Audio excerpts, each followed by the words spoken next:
Hello guys, welcome to Tech Tricks tutorial.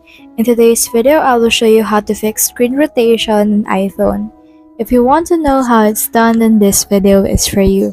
So you can see right here my actual iPhone home screen.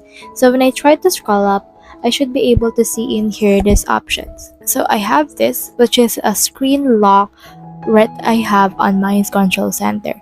So as you can see right now, my actual screen is not locked, meaning that I can transfer over portrait and actually also landscape. If I want to turn it off or fix it, what I can do is I can head over and then search for it right here. So let's search in here for lock, and you should be able to see this right here.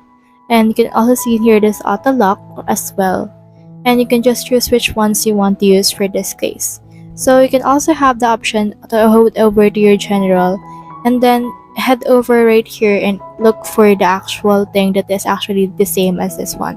So when you click on this, it will actually turn red in order to make this locked. So that's the whole process. If you have any questions, comment them down below and we'll try our best to answer. Thanks.